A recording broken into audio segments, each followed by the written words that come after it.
A very good morning to all of you. कैसे हैं आप सभी? आई होप आप सभी अच्छे होंगे। और मैं हूं आयुषी गुप्ता, आप सभी की रीजनिंग एजुकेटर, और स्वागत करती हूं आप सभी का गैलेक्सी के ऑफिशियल यूट्यूब चैनल पे। सो आई होप आप सभी की आरआरबी की प्रिपरेशन अच्छी चल रही होगी। और जैसा कि आप जानते हैं कि आपके पास ऑलरेडी 3 नोटिफिकेशन है, आरआरबी पीओ का, क्लर्क का, और इसी के साथ आईबीपीएस क्लर्क का भी। तो आई होप आपने पढ़ना शुरू कर दिया होगा, कोई दिक्कत कोई परेशानी आपके साथ नहीं आ रही होगी। और अगर कोई प्रॉब्लम आप फेस कर रहे हैं तो आप कमेंट बॉक्स में बिल्कुल टाइप कर सकते हैं कि हाँ मैम ये दिक्कतें आ रही हैं। अब मैं आपको बता दूं कि इस मोमेंट पे आपको क्या करना चाहिए। आपको अच्छी तरह पता है आरआरबी का एग्ज़ाम नेक्स्ट मंथ में है, 5 तारीख को। सो इससे बेटर यही है कि इस टाइम पे आप कोई भी नया टॉपिक मत उठाइए, आपके लिए वो ज़्यादा बेटर होगा। ठीक है, क्या करिए, इस टाइम पे आपके जो टॉपिक्स ऑलरेडी तैयार हैं उन पे प्रैक्टिस करिए, उन पे कमांड बनाइए, स्पीड और एक्यूरेसी पे वर्क करिए, वही आपके लिए बेहतर होगा। ठीक है, सो जैसा कि आप देख पा रहे हैं कि आज के सेशन में एक्सपेक्टेड क्वेश्चंस का हम लोग डिस्कशन करेंगे। तो आइए फटाफट से सेशन को स्टार्ट करते हैं बिना वेस्ट किए हुए। ठीक है, सो सेशन को कर दीजिए जल्दी से शेयर, ताकि ज़्यादा से ज़्यादा लोग जुड़ सके और जान सके कि आज के सेशन में क्या है खास। ठीक है, चलिए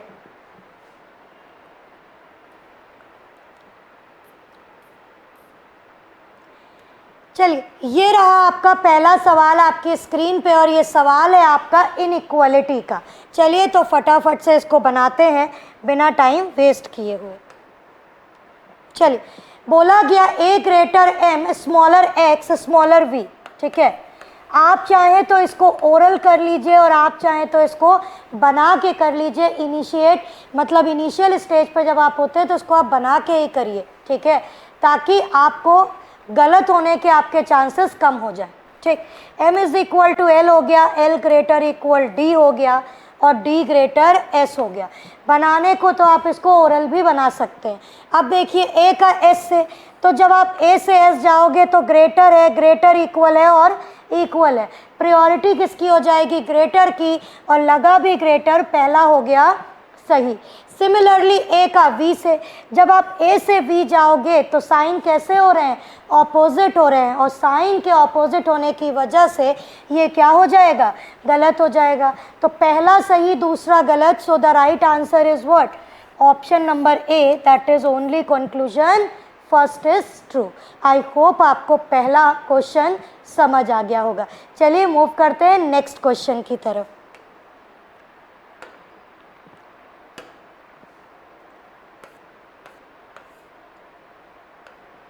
क्वेश्चन नंबर 2, आइए इसको बनाते हैं। m greater a greater p greater u दिया हुआ है, फिर u लेस देन r और r ग्रेटर देन e दिया है, और e से आप देखिए तो e greater equal l greater w दिया है।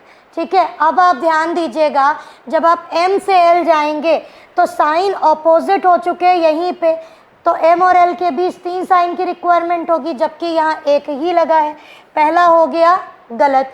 w का a से, तो w से a जाइए, अगेन आपके साइन कैसे हो रहे हैं? बीच में रिवर्स हो रहे हैं, तो w और a में भी आपको कोई रिलेशन नहीं मिलेगा। तो पहला भी गलत हो गया, दूसरा भी गलत हो गया। So the right answer is what? Option number D, that is neither 1 nor 2। क्यों? क्योंकि यहाँ पे कहीं पे भी दो लोगों में इक्वल नहीं लगा है जो हम कहीं ना कहीं जाके बैलेंस कर पाएँ। ठीक है, तो यहाँ पे ऑप्शन हो जाएगा नाइदर नॉर। चलिए आगे बढ़ते हैं। क्वेश्चन नंबर 3, दैट इज़, ये भी आपका इनइक्वालिटी है। और याद रखिएगा कि आरआरबी के पेपर में या आईबीपीएस के पेपर में इसी तरह से आपका बनेगा।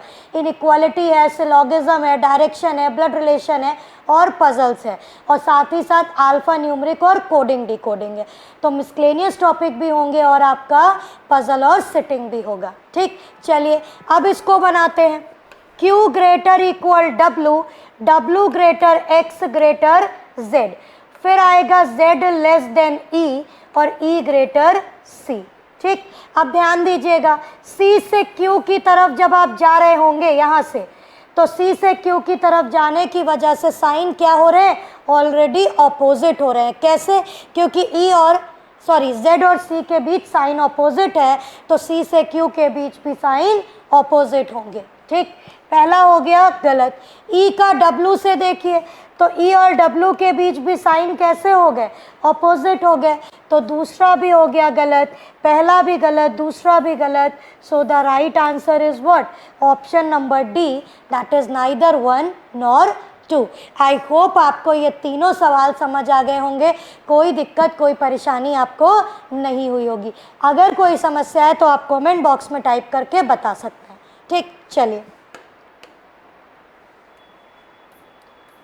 मूव करते हैं क्वेश्चन नंबर 4 की तरफ। ये भी है आपका inequality L greater W less than U less than B। इसके बाद बोला गया W ग्रेटर इक्वल X और X ग्रेटर P, और यहाँ पे देखिए तो P ग्रेटर T हो गया और T ग्रेटर इक्वल K हो गया। ठीक, चलिए ये बन गया। आगे देखिए L ग्रेटर T, तो आप L से T की तरफ जाओ, तो ग्रेटर है, ग्रेटर इक्वल है, प्रायोरिटी किसको, ग्रेटर को, पहला हो गया सही। K से U की तरफ आपको जाना है, तो ध्यान दीजिएगा U की तरफ greater, greater equal, greater greater greater equal, तो प्रायोरिटी किसको, ग्रेटर को, तो U ग्रेटर क्या हो जाएगा, K हो जाएगा, और यहाँ भी U ग्रेटर K है, तो पहला भी सही दूसरा भी सही। So the right answer is what? Option number E, that is both 1 and 2 are true.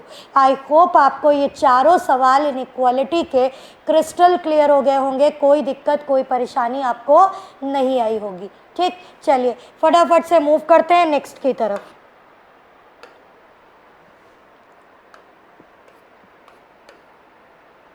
Question number 5। अच्छा, इस क्वेश्चन की बात करें तो आपको अच्छी तरह से पता है कि मोस्ट ऑफ द टाइम मैं आपको मना करती हूँ इस क्वेश्चन को करने के लिए, बट रीज़न क्या होता है, रीज़न वही होता है कि अगर आपको मीनिंगफुल वर्ड पता है तो बहुत अच्छी बात है, और अगर आपको नहीं पता है तो इसे स्किप करने में आपकी भलाई रहेगी। बोला गया if we form a 4 letter meaningful word by using the second, fifth, sixth and seventh letter from the left end of the word, then which of the following will be the second letter? Second letter कौन सा होगा। लेकिन अगर एक से ज़्यादा meaningful word बन रहा है तो आपका आंसर मार्क होगा Z, और अगर कोई भी मीनिंगफुल वर्ड नहीं है तो आपका आंसर मार्क होगा X। ठीक है, तीन ही कंडीशन होती है, या तो एक वर्ड मिल जाए तो आपको सेकेंड लेटर बताना है, एक भी ना मिले तो आपको X मार्क करना है, और एक से ज़्यादा मिल जाए तो आपको Z मार्क करना है। ठीक, चलिए देखते हैं। इसका सेकेंड लेटर क्या है, O है। ठीक, इसका पांचवा लेटर क्या है, F है। छठा लेटर क्या है, U है, और सातवां लेटर क्या है, L है। तो इन चारों लेटर का यूज़ करके मीनिंगफुल वर्ड बनाना है, तो एक मीनिंगफुल वर्ड बनेगा, दैट इज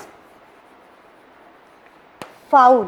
ठीक है, एक ही बनेगा और आपके नहीं बनेंगे, इसलिए एक बनने की वजह से सेकेंड लेटर क्या हो जाएगा, ओ हो जाएगा। So the right answer is what, option number B, that is O. I hope ये बात क्लियर हो गई होगी और हमने इतनी देर में 5 सवालों को कर लिया। ठीक, चलिए आगे बढ़ते हैं।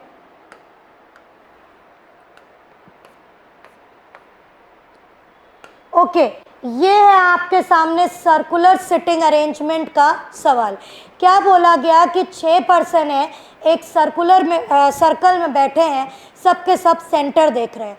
उसके बाद दिया गया all of them have different number of flower, सबके पास डिफरेंट डिफरेंट नंबर के क्या है, फ्लावर है। ठीक, चलिए फटाफट से इसका ले लीजिए स्क्रीनशॉट, और उसके बाद हम इसको बनाते हैं, क्योंकि हिंदी और इंग्लिश दोनों ही लैंग्वेज में ये आपको गिवन है। ठीक, चलिए फटाफट से इसका स्क्रीनशॉट ले लीजिए, फिर हम लोग इसको बनाना शुरू करते हैं।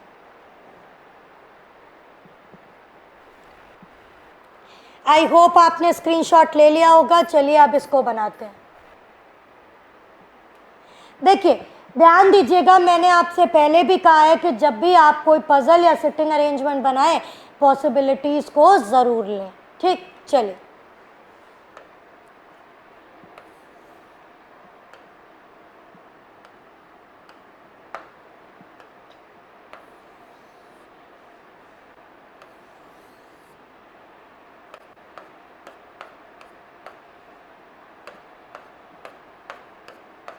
देखिए 6 लोग थे, एक सर्कुलर सिटिंग में बैठे हैं, तो 6 लोग हमने रख लिए। इसके बाद ये सब अंदर देख रहे हैं, तो आप इन्हें अंदर दिखा दीजिए।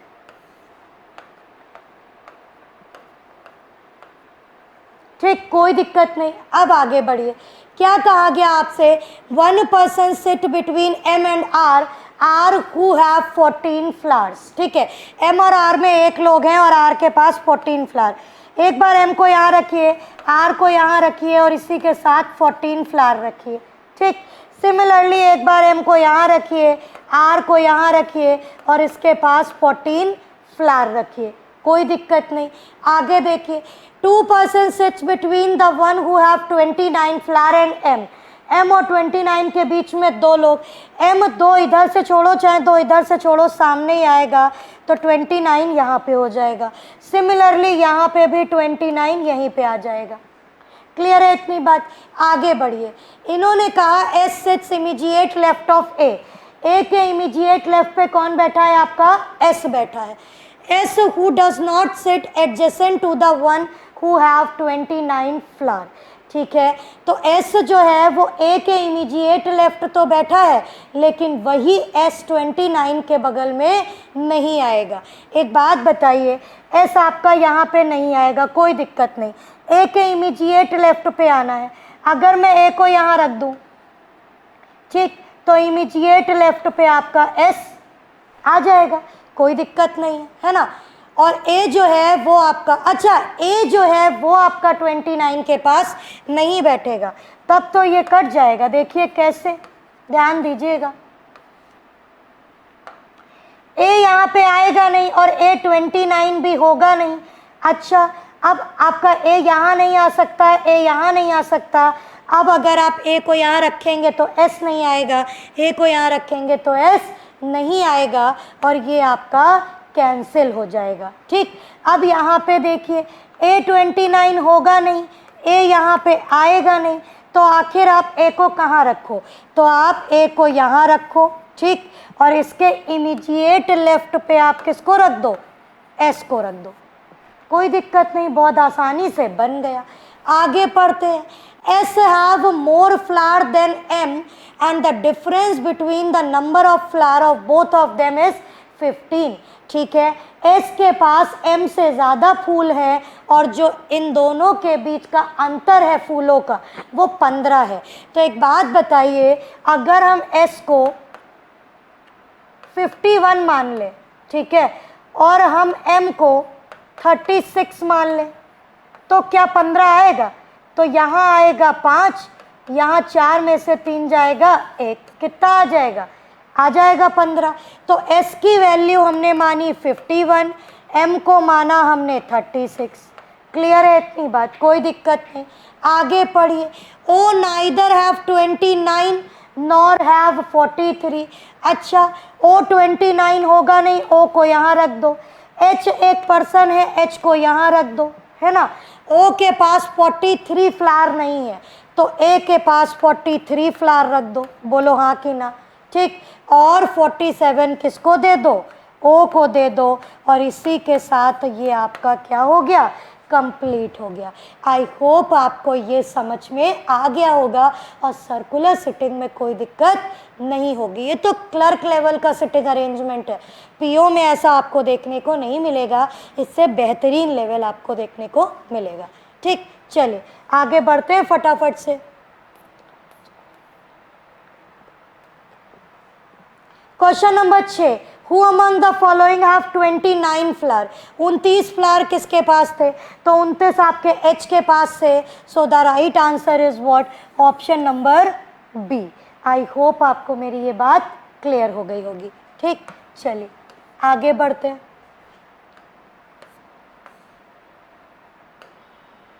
How many persons sits between the one who have 43 flower and H? 43 flower और H के बीच में कितने लोग हैं? तो ज़रा ध्यान दीजिएगा, उससे पहले मैं थोड़ा सा इसे रफ कर दूं ताकि आपको क्लियरली दिख जाए। ठीक, क्या पूछा गया आपसे? 43 और H के बीच कितने का गैप? तो देखिए H यहाँ रखा है, 43 यहाँ। अगर राइट से काउंट करोगे तो बीच में एक लोग हैं, लेफ्ट से काउंट करोगे तो 1 2 3 लोग हैं। अब आप देखो आंसर में क्या है, 1 भी है 3 भी है, तो आंसर हो जाएगा option number E, that is either 1 और 3, क्योंकि दोनों ही ऑप्शन आपको गिवन थे आपको आंसर में। ठीक, चलिए आगे बढ़ते हैं। क्वेश्चन नंबर 8 क्या बोला गया, विच of the following combination is correct, इनमें से करेक्ट कौन सा है।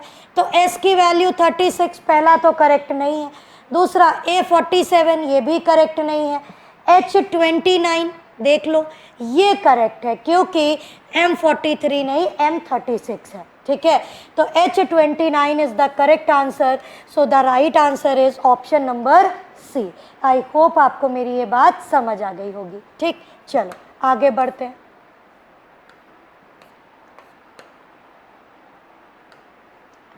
Question number 9, who among the following sit just right of the one who have 36 flower, जिसके पास 36 फूल है उसके इमीडिएट राइट पे कौन है।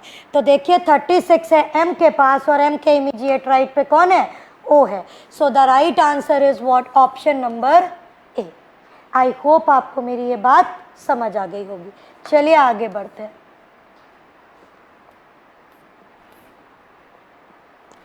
Question number 10, who among the following faces M, M को फेस कौन कर रहा है, M को फेस H29 फ्लावर वाला फेस कर रहा है। तो देखिए ऑप्शन में क्या है, option number C is the right answer, that is H, option number C. ठीक, चलिए आगे बढ़ते हैं फटाफट से। ओके, तो ये हमने अपने 10 सवाल कंप्लीट कर लिए जो हमारे सर्कुलर सिटिंग अरेंजमेंट पे थे। अब आप देख पा रहे हैं कि अच्छी तरह से आपको याद होगा ट्यूसडे, वेडनेसडे, थर्सडे सारी क्लासेस में हमने इस तरह का पेयरिंग का सवाल ज़रूर रखा। रीज़न क्या था, क्या हमको कोई शौक है? जी नहीं। आरआरबी का पेपर हो, आईबीपीएस का पेपर हो, एसबीआई का पेपर हो, आपको पेयरिंग टाइप क्वेश्चन देखने को ज़रूर मिलता है। ठीक है, चलिए आइए इसके पेयर को काउंट कर लेते हैं। वर्ड दिया है आपके पास चेयरमैन, कोई दिक्कत नहीं, नोट कर लीजिए।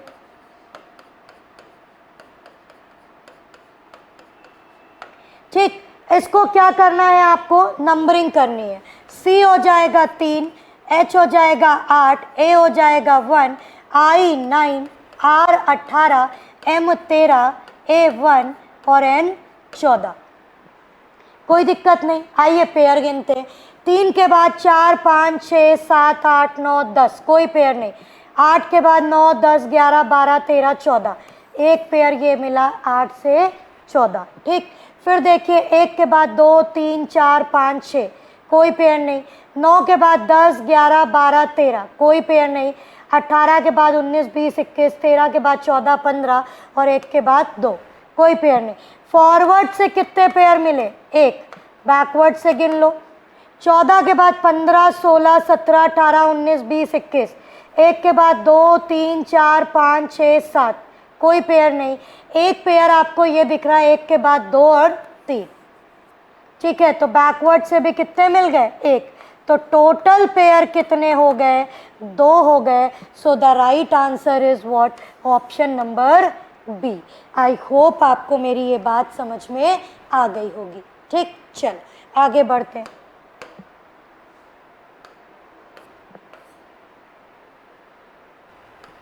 ओके, ये सवाल आपको सिटिंग अरेंजमेंट का नहीं है, ये इतना बड़ा सवाल आपके सामने डायरेक्शन एंड डिस्टेंसेस का है।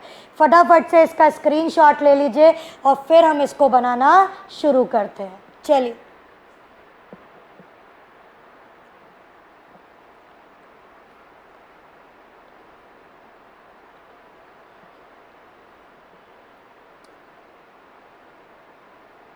चलिए तो स्टार्ट करते हैं इसको फटाफट से बनाना। आइए देखते हैं क्या रहेगा।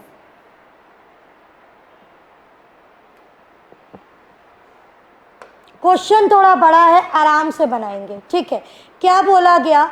ए starts from point D in the east direction and walk 22 metre to reach point L. जो ए है वो आपका डी पॉइंट से चलना शुरू करता है, ईस्ट में चलता है, 22 चलता है, एल पे पहुंचता है, कोई दिक्कत नहीं। हमने यहाँ से चलना शुरू किया, ये डी हो गया, यहाँ से हम ईस्ट में चले, कितना चले, 22 मीटर चले, कहाँ पहुँचे, एल पे पहुँचे, कोई दिक्कत नहीं। ये जो था ये ए का स्टार्टिंग पॉइंट था, कोई दिक्कत नहीं है, आगे बढ़ते हैं, आराम से बनाएंगे।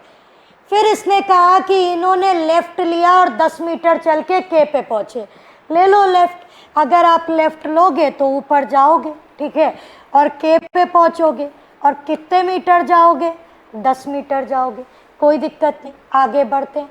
Now he take his right and walk 30 metre to reach H. यहाँ से उसने राइट लिया, 30 मीटर लिया, कहाँ पहुँचा, एच पे पहुँच गया। इसमें भी हमें कोई दिक्कत, कोई परेशानी नहीं हुई। After that he take a left turn and walk 15 metre to reach at point M, कोई दिक्कत नहीं। अगेन उसने लेफ्ट लिया, 15 मीटर गया और कहाँ पहुँचा, एम पे गया। क्या कोई दिक्कत हुई, कोई दिक्कत नहीं। B start walking in the east direction from point M, okay, और यहाँ पहुँच के ये ए ने अपनी जर्नी को एंड कर दिया, ठीक है।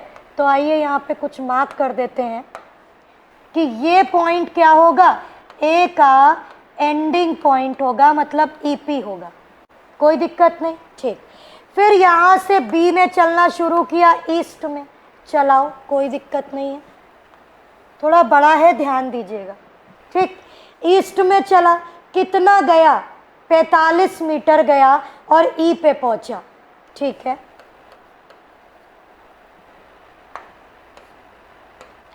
फोर्टी 45 मीटर गया और कहाँ पहुंच गया, ई पे पहुंच गया, ध्यान दीजिएगा। फिर ही take a right turn and walk 22 metre to reach point G, 22 metre right में गया, जी पे पहुंचा। ये कितना है, 15, और 15 में कितना जोड़ दे, 7 जोड़ दे, 15 5 20 और 2 22, 7 जोड़ दें तो आपका 22 हो जाएगा। इसका मतलब यहाँ कहीं आएगा, ठीक। तो यहाँ से 7 ले लेगा, यहाँ से 15 ले लेगा, कहाँ पहुँच जाएगा, जी पे पहुँच जाएगा, कोई दिक्कत, कोई परेशानी नहीं। फिर क्या किया, now he take left turn and walk 10 metre to reach at point F, ठीक है। यहाँ से उसने लेफ्ट लिया, एफ पे पहुँचा, 10 मीटर गया, कोई समस्या नहीं हमें। Finally B walk 10 metre right from point F to reach at point N, ठीक है। इसके बाद उसने 10 मीटर लिया राइट और वो एन पे पहुंचा। एक बात बताओ, ये कितनी थी, ये 10 थी, उधर वाली कितनी है, 7, तो कितनी बची, 3। तो हम कह सकते हैं कि एन यहाँ पे आ जाएगा, ये इतनी दूरी मतलब इसके बराबर 3 हो जाएगी, ये 7 हो जाएगी, तब ये कुल 10 हो जाएगी। आई होप आपको समझ आया होगा, कोई दिक्कत, कोई परेशानी इतने में नहीं हुई होगी, ठीक। चलो, तो ये हो जाएगा बी का फाइनल पॉइंट, यानी इसको आप कह सकते हैं एंडिंग पॉइंट, ठीक। चलो आइए इसके क्वेश्चंस को देखते हैं। क्या बोला गया, what is the difference between distance covered by A and B. What is the difference between distance covered by A and B, मतलब ए जितनी दूरी चल रहा है और बी जितनी दूरी चल रहा है, दोनों के बीच का अंतर कितना होगा, ठीक। तो देखिए, ए ने यहाँ से शुरू किया, यहाँ ख़त्म किया, 22 चला, 10 चला, 30 चला, 15 चला। देखो ए कितना चला, 22 चला, 10 चला, 30 चला और 15 चला। कितना चला, 5 2 7, 3 2 5 6 7, कितना चला, 77 मीटर चला। थोड़ा बड़ा है, ध्यान दीजिएगा, ठीक, और आता है, ये पीओ लेवल सवाल है। अब बी की बात करें, बी कितना चला, तो बी यहाँ से चला, पहले 45 चला, बोलो हाँ, ठीक। फिर वो 22 चला, बोलो हाँ।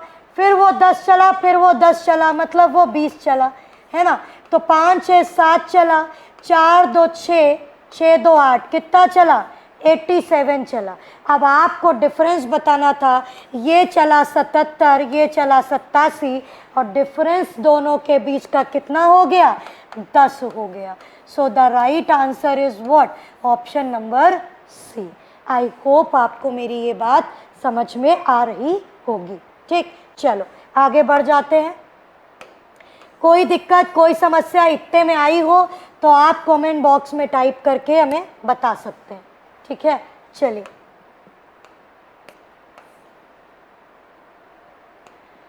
Question number 13, in which direction is point F with respect to L.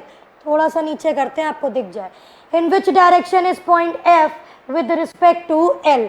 L के रिस्पेक्ट में एफ की दिशा बतानी है। अच्छा, एल के रिस्पेक्ट में एफ की दिशा बतानी है, कोई दिक्कत नहीं, बता दो।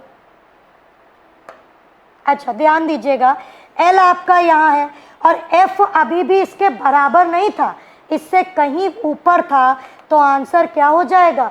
नॉर्थ ईस्ट हो जाएगा। So the right answer is option number ए। ठीक है, तो एफ की दिशा एल के संदर्भ में नॉर्थ ईस्ट हो जाएगी। क्यों? क्योंकि जी और एफ एक लाइन में है और जी एल के ऊपर है। ठीक, चलिए आगे बढ़ते हैं।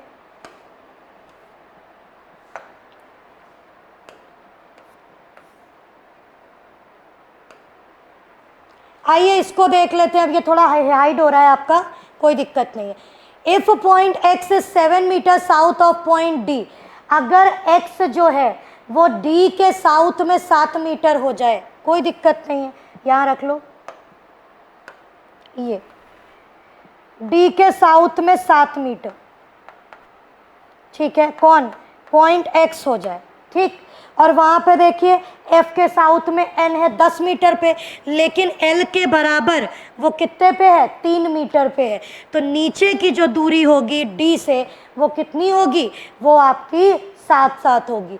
पूछा गया distance between the point X and N, मतलब ये दूरी पूछी गई है, ये निकालनी है। ठीक, तो ध्यान दीजिए, ये कितना हुआ?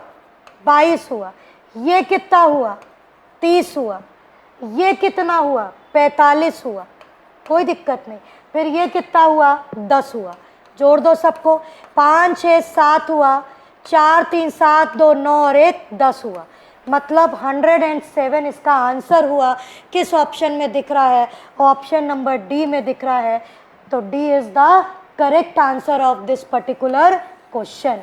आई होप आपको मेरी ये बात समझ आ गई होगी। ठीक, चलिए आगे बढ़ते हैं। ओके, डायरेक्शन एंड डिस्टेंस से उतना ही था। आई होप आपको वो सवाल समझ आ गया होगा, कोई दिक्कत कोई परेशानी नहीं आई होगी। ठीक, चलिए आगे बढ़ते हैं। ये जो सवाल आपके सामने दिया हुआ है, ये आप इसको फ्लोर कह लो या एक के बाद एक अटेंड कर रहे सेमिनार ये कह लो, कोई दिक्कत नहीं। आइए पढ़ते हैं। बोला गया 9 person are going to attend an event one after the another. आप इसको बॉक्स बेस की तरह भी ट्रीट करके बना सकते हैं। ठीक, चलिए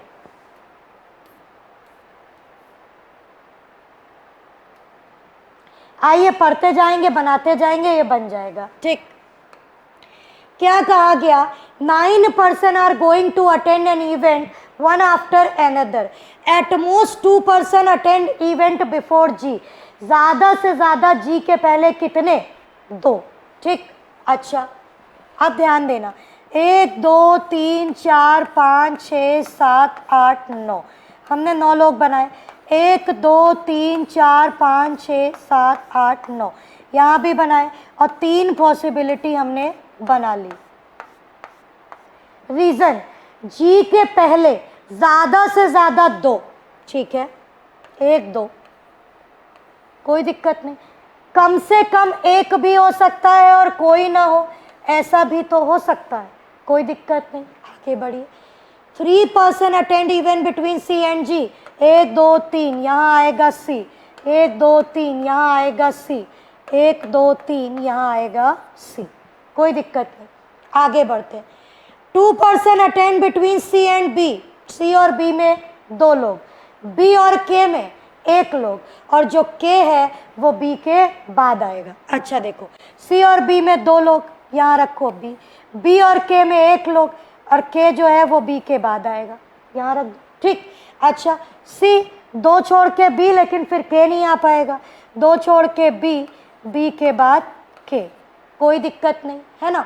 आगे देखो, 2 छोड़ के बी, बी के बाद के नहीं आएगा, 2 छोड़ के बी, बी के बाद के, ठीक है। आगे बढ़ते हैं, F attends event just before L, L के जस्ट पहले एफ अटेंड करेगा, कोई समस्या नहीं है, छोड़ दो, आगे बढ़ो। There are as many person attend the event before L as after H, L के पहले जितने, एच के बाद उतने, कोई दिक्कत नहीं। फिर क्या कहता है, E attends event exactly between B and K, B और के बीच में ई रखो, बी और के बीच में ई रखो, यहाँ पे भी ई रखो, कोई समस्या नहीं। फिर कहा गया डी अटेंड्स इवेंट बिफोर ई, ठीक है। अब एक बात मेरी ध्यान से देखना, अगर ई के पहले कहीं पे भी डी आया तो एल और एफ तो नहीं आ पाएंगे, मतलब एफ यहाँ आएगा, एल यहाँ आएगा, है ना। एल के पहले बहुत सारे, एच के बाद भी बहुत सारे, ठीक। अच्छा, ई के पहले आपका कौन आएगा, डी आएगा, ई के पहले कौन आएगा, डी आएगा, कोई दिक्कत नहीं, ठीक। अच्छा यहाँ देखो, अब यहाँ पे आप एफ एल एच को कैसे भी रखो, एल और एच के बीच चीज़ें समान नहीं हो पाएंगी, ठीक। तो ये तो आपका ऐसे ही कट गया। सिमिलरली ई के ऊपर यहाँ कहीं डी आएगा नहीं, ये भी कट गया। So the right answer is what, this one, ठीक है। आई होप आपको मेरा बताया हुआ समझ आ गया होगा, ठीक। चलो जल्दी से आगे बढ़ते हैं बिना टाइम वेस्ट किए हुए।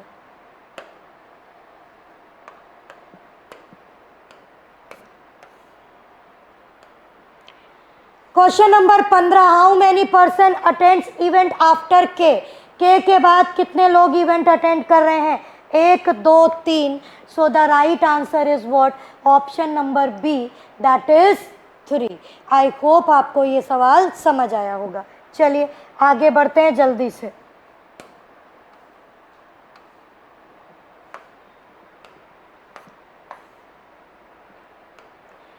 क्या कहा गया, the number of person attends event between ji and F. अच्छा कहाँ है जी और एफ, ये है, जी और एफ के बीच कितने, 1 2 3 4, ठीक है। Is same as the number of person attends event between dash, मतलब जी और एफ में 4 हैं तो आपको ढूंढना है किसके बीच 4 होंगे, एल और बी। तो एल यहाँ है, बी यहाँ है, 1 2 3 4। सो the right answer is option number A. I hope ये भी आपको क्लियर हो गया होगा, ठीक। चलो आगे बढ़ते हैं।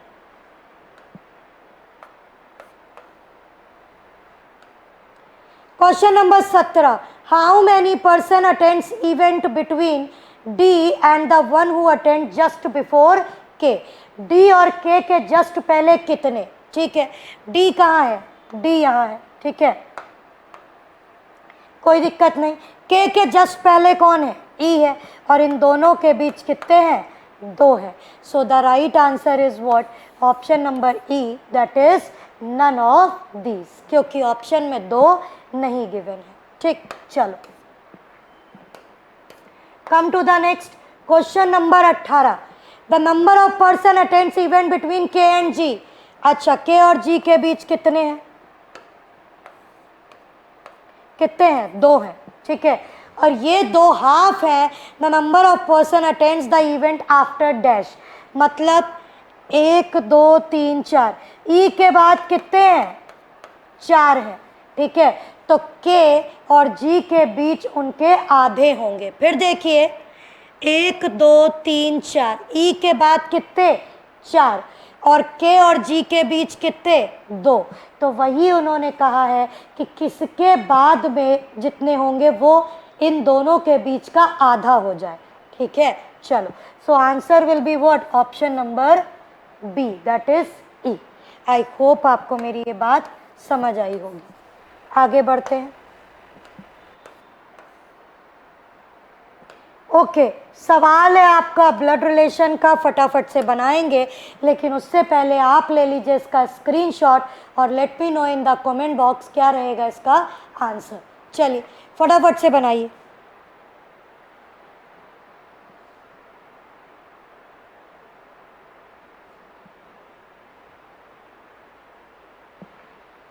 आई होप आपने इसका स्क्रीनशॉट ले लिया होगा। चलिए बनाते हैं। एक परिवार में 9 लोग हैं, मतलब 9 सदस्य, ठीक है। फिर क्या कहा गया, F is the mother of R, R who is the only son of X, ठीक है। F जो है वो मदर है किसकी, R की, और R इकलौता बेटा है किसका, X का। समझ आया? F जो है वो मदर हुई R की, R इकलौता बेटा हुआ किसका, X का, कोई दिक्कत नहीं। H is the sister in law of A who is the mother of both K and T, छोड़ दो। H is married to D who is the parent of W, छोड़ दो। K is the only grandson of X, K जो है वो इकलौता grand son है किसका, X का। आई होप आपने बनाया होगा, ठीक है, कोई दिक्कत नहीं, इसको भी छोड़ दो। W और X के कोई सिबलिंग नहीं, W is the niece of R, कोई दिक्कत नहीं। W अगर नीस है किसकी, R की, इसका मतलब है R की कोई बहन रही होगी और उसकी बेटी होगी W, तभी नीस बनेगी। अब आप कहोगे कि मैम आपने बेटी मतलब R की कोई बहन ही क्यों बनाया और उसकी बेटी W क्यों बनाई, क्योंकि R इकलौता बेटा है X का। अगर इकलौता बेटा है इसका मतलब बेटे और नहीं होंगे, बेटी हो सकती है, ठीक। चलो अब देखो, अब बन जाएगा कैसे, कहाँ पे बोला गया था, K is the only grandson of X, W का कोई सिबलिंग नहीं है, ये तो बोला ही गया। और अगर K जो है वो इकलौता ग्रैंडसन है X का, इसका मतलब है K यहाँ आएगा, ठीक, कोई दिक्कत नहीं। आगे देखो, H is married to D, D is the parent of W, H जो है वो D से मैरिड है और H सिस्टर इन लॉ है किसकी, A की, ठीक है। A को यहाँ रखो, H को यहाँ रखो, D को यहाँ रखो, कोई दिक्कत नहीं, ठीक, सिस्टर इन लॉ भी बन गई। अब क्या बचा, A who is the mother of both K and T, K और T की मदर हो गई, ठीक। साथ ही साथ बोला गया था K इकलौता ग्रैंडसन है, इसका मतलब ये ग्रैंड डॉटर रही होगी, ठीक। और इसी के साथ ये फिगर कंप्लीट हो गया। आई होप आपका भी यही बन रहा होगा। Do let me know in the comment box, क्या आपका भी यही बन के आया है, यस और नो। चलो फटाफट से बताओ। Question number 19, how F related to T, F T की क्या है, ग्रैंड मदर है। और ग्रैंड मदर कहाँ है, अच्छा ये D गायब हो गया है, इसको जरा D कर लो, ठीक। Option number D is the right answer, क्यों, क्योंकि F T की क्या है, ग्रैंड मदर है, ठीक। Option number D is the correct answer. चल अब आगे बढ़ते जल्दी से।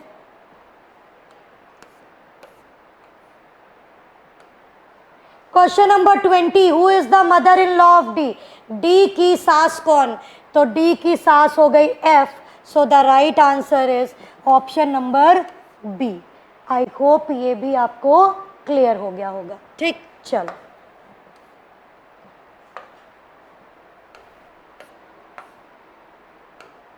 How H related to T, H T की क्या है, तो H T की क्या है आपको पता है, बुआ लगी। कैसे, क्योंकि H T की बुआ कैसे लगी, क्योंकि T के पिता की बहन है, ठीक है, तो क्या लगी, पैटर्नल आंट लगी। Option number B is the correct answer, ठीक है। पैटर्नल आंट मतलब पापा की बहन, ठीक है, तो आपकी बुआ। चलो आगे बढ़ते हैं।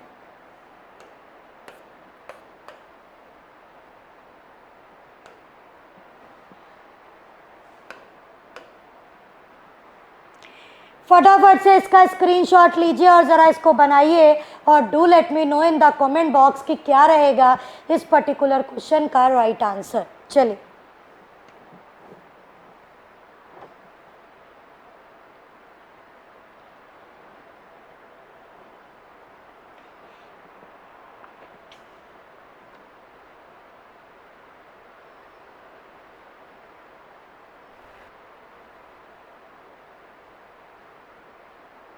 चलिए फटाफट से इसको बनाते हैं, आइए देखते हैं क्या रहेगा। 8 लोग हैं और 8 लोग आपके रो में बैठे हैं, जिनमें से कुछ लोग नॉर्थ देख रहे हैं और कुछ लोग साउथ देख रहे हैं। ठीक, कोई दिक्कत नहीं। At most 2% sits to the right of A who does not face north। यहाँ से 3 पॉसिबिलिटी लेके आप बना सकते हैं। At most 2 का मतलब है ज़्यादा से ज़्यादा A के राइट में कितने, 2, कम से कम 0 भी। ठीक, चलो लोग कितने, 8, 1 2 3 4 5 6 7 8। ठीक है, 1 2 3 4 5 6 7 8 और 1 2 3 4 5 6 7 8। हमने एक बार ए को यहाँ बैठाया, साउथ दिखाया, तो उसके राइट में ज़्यादा से ज़्यादा 2। एक बार हमने ए को यहाँ बैठाया, साउथ दिखाया, और एक बार हमने ए को यहाँ बैठाया, साउथ दिखाया। ठीक, चलो आगे क्या कहा, ए और बी में 3 लोग, 1 2 3, बी आया यहाँ, 1 2 3, बी आया यहाँ, 1 2 3, बी आया यहाँ। कोई दिक्कत नहीं, और इसी के साथ दूसरी तीसरी पॉसिबिलिटी कट गई। क्यों? क्योंकि who is the only immediate neighbour of C, C का इकलौता पड़ोसी है बी, सी का और कोई पड़ोसी नहीं बनेगा सिवाय बी के, तो हमने यहाँ रख दिया सी को, और इसका और कोई पड़ोसी बी के अलावा नहीं है। इसका मतलब है कि बाकी की पॉसिबिलिटी क्या हो गई, कैंसिल हो गई। ठीक है, चलो अब यहाँ पे 2 पॉसिबिलिटी अगर आप लेना चाहते हैं तो आप ले सकते हैं, कोई दिक्कत नहीं है। यहाँ पे ए को रख लो, साउथ दिखा लो। ठीक, यहाँ पे बी को रख लो 3 छोड़ के। ठीक, और यहाँ पे सी को रख लो, 2 पॉसिबिलिटी सेम ले ली। फिर क्या कहा, 3% sits between E and G and none of them sits adjacent to A. E और जी में 3 लोग हैं, दोनों ही ए के एडजेसेंट नहीं है। इसका मतलब है यहाँ और यहाँ नहीं होंगे। ठीक है, तो ई यहाँ 3 छोड़ के जी यहाँ हो सकता है। देखो ई को यहाँ रखो 3 छोड़ के जी नहीं आएगा, ई को अगर यहाँ रखो 3 छोड़ के जी आएगा। एक बार ई को यहाँ रखो, जी को यहाँ रखो, एक बार ई को यहाँ रखो, 3 छोड़ के जी को यहाँ रखो, कोई दिक्कत नहीं। आगे बढ़ते, H sit second to the right of C, C को दिखाओ साउथ में, एच को बैठाओ सेकेंड राइट, सी को दिखाओ साउथ में, एच को बैठाओ सेकेंड राइट, कोई दिक्कत नहीं। D and G sits immediate right of each other, यहाँ बैठाओ डी को, इसको दिखाओ नॉर्थ, इसको दिखाओ साउथ, दोनों इमीडिएट राइट। इसको दिखाओ साउथ, यहाँ बैठाओ डी, इसको दिखाओ इमीडिएट राइट। ठीक, यहाँ बैठा दो एफ को, यहाँ बैठा दो एफ को। ठीक, अच्छा एक चीज़ इन्होंने कही थी, 4 नॉर्थ है 4 साउथ है, ध्यान दो, यहाँ 2 नॉर्थ हो गए 2 साउथ हो गए, यहाँ पे 3 साउथ हो गए 1 नॉर्थ हुआ, कोई दिक्कत नहीं। आगे पढ़ते हैं, immediate neighbour of A faces same direction, A के दोनों नेबर सेम देखेंगे, एक ऊपर दूसरा भी ऊपर, एक नीचे ये भी नीचे। ठीक, अब देखो 3 और 1 4 साउथ हो गए, बाकी ये कहाँ देखेंगे, नॉर्थ देखेंगे। ठीक, यहाँ देखो 1 2 3 साउथ हो गया, अभी कटा कुछ भी नहीं है, पढ़ते जाओ। Number of person sits to the right of H is 2 more than the number of person sits to the left of E. अच्छा, ई के लेफ्ट में जितने x, तो h के राइट में x + 2 होने चाहिए, है ना, ध्यान दो। अब देखो अगर हम ई को दिखा दें ऊपर की तरफ, बहुत ध्यान से देखिएगा, अगर मैं दिखा दूं ई को ऊपर की तरफ, तो इसके लेफ्ट में 1 भी नहीं, तो h के राइट में 2 ज़्यादा होने चाहिए, 2 होने चाहिए। ठीक, तो h को भी हम दिखाएंगे कहाँ, ऊपर, तभी इसके राइट में 2 ज़्यादा हो जाएंगे। क्लियर है इतनी बात, हो सकता है इतनी पॉसिबिलिटी है। ठीक, अच्छा कोई दिक्कत नहीं। लेकिन अगर हम ई को नीचे दिखा दें, ठीक है, तो 1 2 3 4 5 6 7 हो गए। ठीक है, तब तो h के राइट में 9 कभी हो नहीं पाएंगे, इसका मतलब है कि क्या हो जाएगा, गलत हो जाएगा। ठीक, चलो अब क्या करो, कुछ मत करो, इसको दिखाओ ऊपर, इसके लेफ्ट में कोई नहीं, इसको दिखाओ नीचे, सॉरी इसको भी दिखाओ ऊपर। क्यों? क्योंकि उसके राइट में 2 ज़्यादा। ठीक है, क्लियर है इतनी बात? ऊपर आते हैं। एच के राइट में 2 और ई के लेफ्ट में 1 2 3 4 हो रहे हैं। तो जब ई के लेफ्ट में 4 है तो एच के राइट में तो 6 होने चाहिए थे, क्योंकि एच के राइट में 2 ज़्यादा होगा।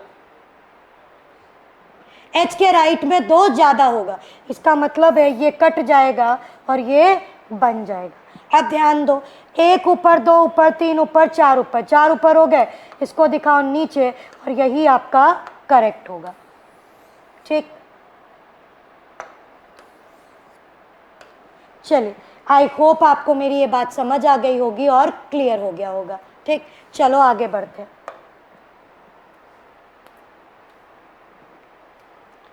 How many person sits between A and H? A और एच के बीच में कितने व्यक्ति हैं? तो ध्यान दो, ए और एच के बीच में कितने व्यक्ति हो गए? 2 व्यक्ति हो गए। So the right answer is what? Option number B, that is 2। I hope आपको ये क्लियर हुआ होगा। चलो आगे बढ़ते हैं।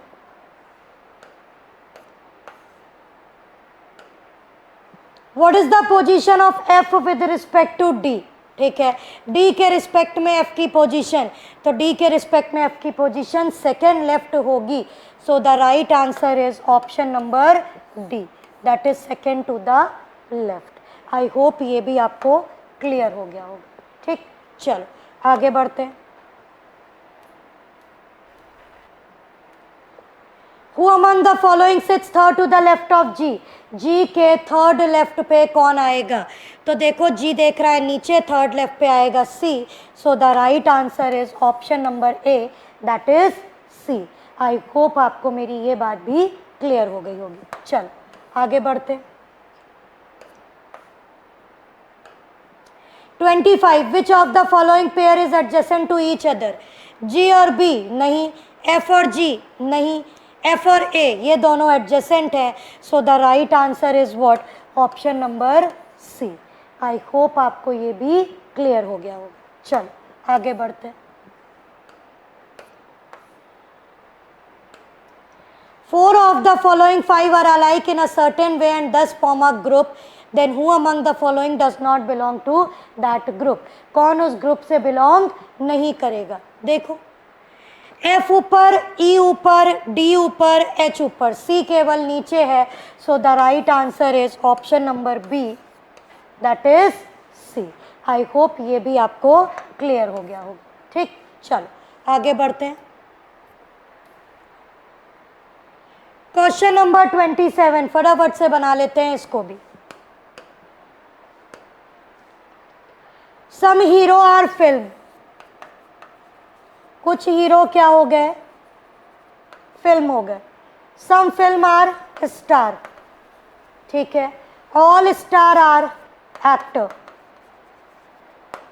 ठीक है, कोई दिक्कत नहीं। सम एक्टर आर फिल्म, जी बिल्कुल, कुछ एक्टर क्या है? फिल्म है, ये बात सही है। Some hero are not star, hero यहाँ स्टार यहाँ, कोई डायरेक्ट रिलेशन नहीं, तो दूसरा हो गया कांट से। पहला सही दूसरा गलत। So the right answer is what? Option number A, conclusion first follows. I hope ये भी आपको क्लियर हो गया होगा। ठीक, चलो क्वेश्चन नंबर 28 इसको बनाते हैं। Some A are B, no B is C, all C are D, कोई दिक्कत नहीं। Some D are not B, D का कुछ हिस्सा बी नहीं है, बात बिल्कुल सही है कि पूरे डी में जो सी आ रहा है वो बी में नहीं जाएगा। पहला हो गया सही। सम डी आर बी, तो डी और बी में कोई डायरेक्ट रिलेशन नहीं है, दूसरा हो गया कांट से। पहला सही दूसरा गलत। So the right answer is what? Option number A, only conclusion first follows. ठीक, चलिए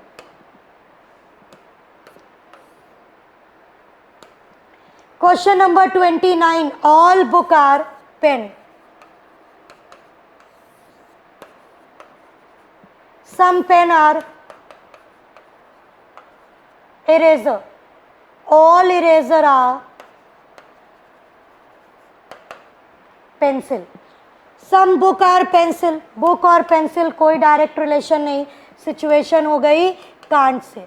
दूसरा, नो पेंसिल इज बुक, फिर वही बात, पेंसिल और बुक कोई डायरेक्ट रिलेशन नहीं कांट से। अब यहाँ पे पहला भी गलत दूसरा भी गलत, नाइदर नहीं होगा, यहाँ पे लगेगा आइदर और। क्यों? क्योंकि ये सम और नो का कॉम्प्लीमेंट्री पेयर है और क्या कहता है कि दोनों कंक्लूजन कांट से होंगे, एक पॉजिटिव एक निगेटिव होगा, तो some positive no negative, same subject and object होगा, बुक पेंसिल, तो तीनों कंडीशन मिल गई। So the right answer is what? Option number C, that is either 1 और 2। आई होप आपको मेरी ये बात समझ आ गई होगी। ठीक, चलिए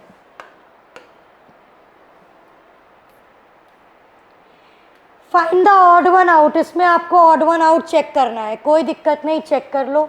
देखो ये होता है 20, ये होता है 22, बीच का अंतर +2 का, ठीक।